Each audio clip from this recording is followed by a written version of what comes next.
for 2 questions and they're showing up back there yet, so. MIA.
Okay, all right.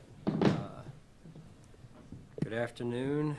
So injury report update here for you. So Cam has a foot and an ankle. He'll miss some time. No word on the timetable exactly right now. We will bring some punters in to take a look at him, and then we'll go from there on that. So as far as Ed and Matt and Spencer, they're all heading in the right direction. I'll know more as we get through tomorrow and then into Wednesday morning as to their status for this week. We'll probably have to take it one day at a time. And then the guys on IR, again, those decisions will be made at the right time. Conversations will be had. So we'll go forward with that in mind. And then I think that's all I have, unless you guys have any questions on injuries at this point. So. On Ed, just I know it's early and you said it's going to be day by day, but are you hopeful that he can practice on Wednesday? Yeah, we'll see. Like I said, just have to see where it goes here, and just take it one day at a time. With the guys on injured reserve, Max, Tyler, you mentioned the right time. They're obviously all now eligible to return to the active roster. I don't know. I guess when is the right time? No, you want them all back as soon as possible. You just have to, there's other parts of that conversation though that are important and one thing affects another. So, number one is them getting healthy enough to be back. One, and then two is what is the next move, the corresponding move after that. Along those lines, do you know if any of them are healthy enough to return as soon as this week? Yeah, I don't have great word on that. Nate's been working through just the day after the game at this point, so we'll connect, I'm sure, later tonight. And then the secondary part of that is you do face some tough decisions, not only in terms of just the active roster to make room for those guys, but then also, when the injured players, Ed and Matt, are healthy enough, who's up, who's down. How much have you concerned yourself with that, as opposed to the day-to-day getting ready for the next week's game, because you have these looming decisions here that are pretty big? Yeah, all part of the job. I mean, it's you want as many of our starters back as possible. You want everyone as healthy as possible. You want them back too. It's obviously we have limits on the active, and then obviously limits on the game day roster as well. So that's part of the ebbs and flows of the season in terms of injuries and getting players back, but also part of trying to figure out what our best 11 are, what our best 22, whatever it is. So it's trying to continue to adjust and tweak and get it to where we're playing our best football. How would you assess your defense's performance facing these mobile quarterbacks in terms of not giving them too much time to throw and containing them in the run game? Yeah, in the quarterback run game, or what are you referring to? Quarterback. Designed run or scrambles? Both. Both, yeah. You know, it's a new trend in the NFL, or evolving trend, I should say, and I thought yesterday we did a good job when they were in the drop back game, but there were times where we gave them some space up the middle, in particular in the pocket, and we call it a quarterback trap. So you got 4 rushers or sometimes 5, and you try and build a trap, and that trap has different kind of cornerstones to it. We didn't always execute that, in particular early in the game, but I thought it got better as the game went on, and I was encouraged by what I saw at the end in terms of the way they closed the game out in the drop back game, and the defense I thought had 4 or 5 really tough starting field positions to deal with yesterday, and they handled them extremely well. You mentioned after the game that you thought the tackling probably could have been better at times. Did that show up in your film review as well? Yes, yeah. And that's something that you're always chasing, the perfect game in terms of tackling. It's never going to be perfect, but we've got to do a better job. That first touchdown run, in fact, was not anywhere near the way we're capable and want to tackle. So that's a standard that needs to continually be met week in and week out. It's a base fundamental of playing good defense and playing good special teams. Everybody talks about red zone challenges, or offenses challenged in the red zone and how things get tighter. What are the challenges of being backed up inside your own 15 and 10, and the struggles that the offense seem to have, unable to flip the field on that first Well, that was a tough couple of series there, and when I mentioned complementary football, and at halftime I mentioned to the team playing as a team, and one side feeding the other. We got the takeaway there before half, and then we end up backed up, and we got to get ourselves out of there. So it wasn't a good series or two for us right there, and when you're punting the ball back, or we turned the ball over one time there too, it makes for tough sledding for the defense. So we got to work better in concert with one another and in a more complementary way. How comfortable are you with James Cook's increased usage and snap counts, and that he can hold up to that demand and workload? Yeah, James is off to a good start. We know what he can do, and it's never one player, especially when it comes to the running back position. So we've got to continue to get all 3 guys in the fold and helping us. What's led to Ray maybe not being as involved early on? Well, I think, again, it's probably true of any position. You see where you're at, you see who's playing well, and it's a natural human nature thing as a coach to say, hey, in this case, James is rolling, we keep going. But there is, everything in moderation too, as well as healthy. So, it's just about, trying to improve our team every week, trying to win one game, and you go back to practice and how are we practicing, and who's executing and who's being detailed, and not that Ray isn't. This is not specific to Ray, but it's just about, hey, are we doing the right things that are leading us up to game time there, and then when you get your chances in the game, you got to perform, and James has done that. Is it fair to say that more about what James is doing than necessarily what Ray or Ty are doing? Yeah, I mean, James is off to a great start, right? So it's that to a certain extent, but it's also just overall, hey, how can we keep everything in moderation so that James can stay healthy the whole season. I think that's important to know too as well. Coach, you made some changes in your return personnel. Did you get some of what you were hoping to get out of those changes, or?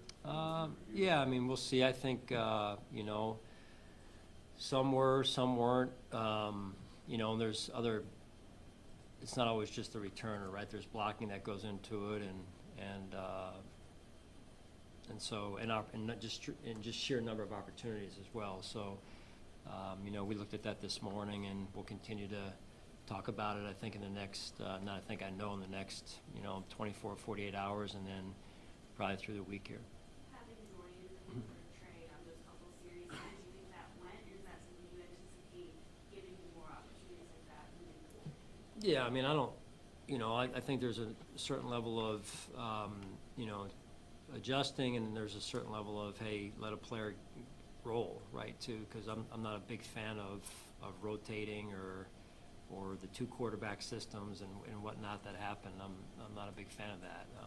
I would not want to be in that situation. So, you know, it's all about us, again, trying to get a young guy some reps and see how he does and how that experience helps him and helps us subsequently. So it wasn't about what Trey did or didn't do. It was more about, like I just said, with respect to a young player there. How did you enjoy it? I thought he played a real solid game. Yeah.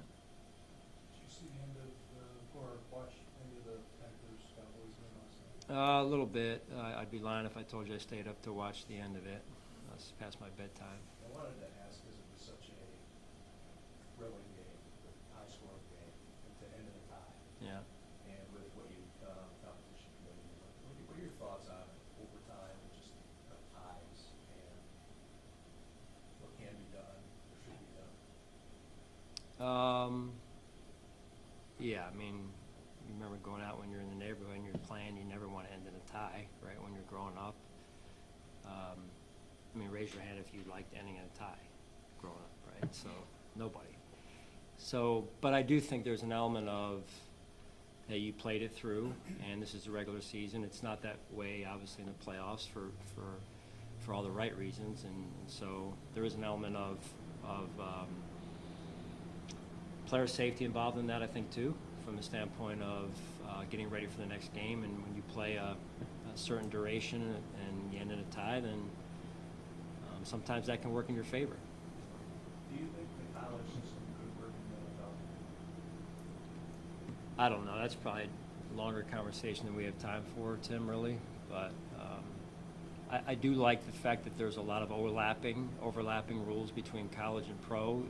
There are some that are different in this case, like overtime, but they have their reasons, and we do too. There was a lot of talk about golf and how we approach the offseason after inconsistencies last year. How have you seen him respond, especially now, you know, that we're 4 weeks into the season, what he's produced? Yeah, I think he's had a good start to this season. I really do. You know, yesterday's touchdown in the fourth quarter was a big one for us, obviously.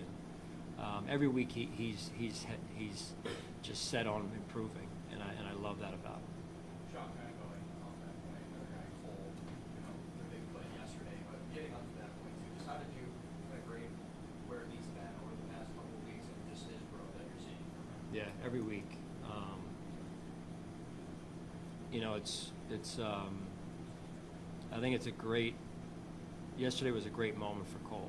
Great moment for our team as well. Don't get me wrong, but when you have a young player that,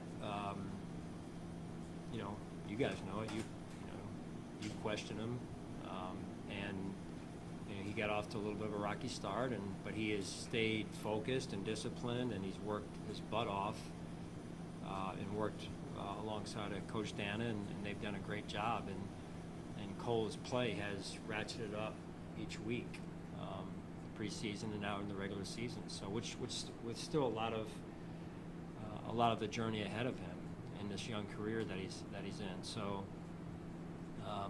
his teammates have stood by him and supported him, and his rapport with T-Rap is really good. And it was just great to see him make a play like that. I mean, that was a big-time play at a big-time moment of the game, and those are the plays, quite honestly, we need to be made, and he made it.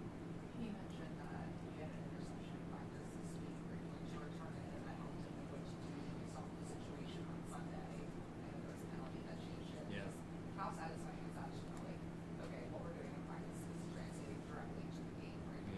Well, you hope that that's the goal for practice, you know, that we, as much as possible,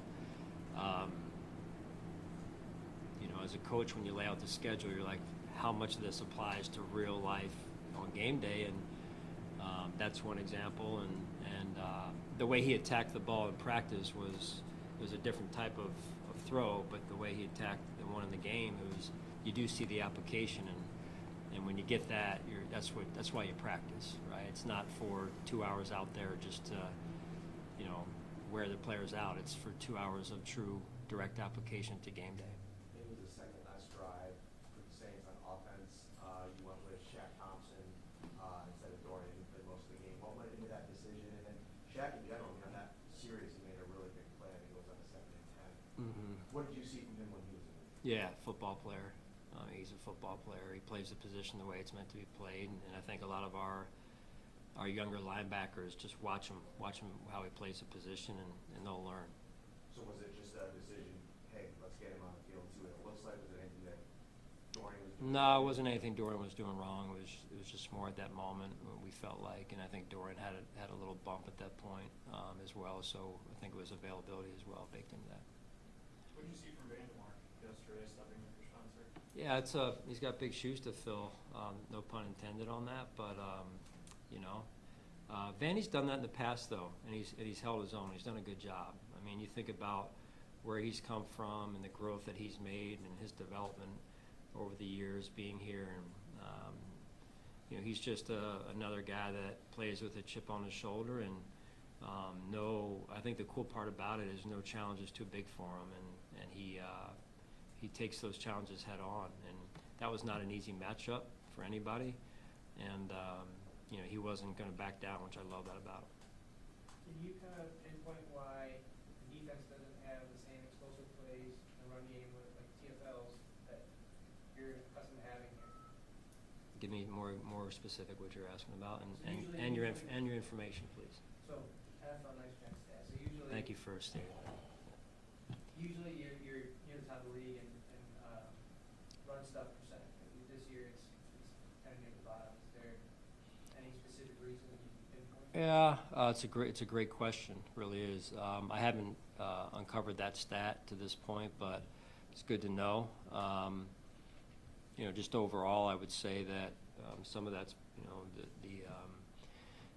you know, maybe some of our structures and how we're playing things this year compared to last, but it's also still early in the season, I would say. So I thought yesterday there was times where we played really good run defense, and then there was times where we didn't, and that usually starts with being in our gaps. And you guys have heard me talk about that before. So you know, that's something we have to continually work on, and among other things, fundamentally as well. So you know, like I said, I thought there were times defensively where you look at third down, and that was a big question last week. Third down was better this week. You look, and if you combine third and fourth down, it was pretty impressive, except for some short yard situations there. And then red zone, I think they were 50%, and Cole made the big play, and we made a big stop on our defense made a big stop in the 2-point play, which is a big play for us.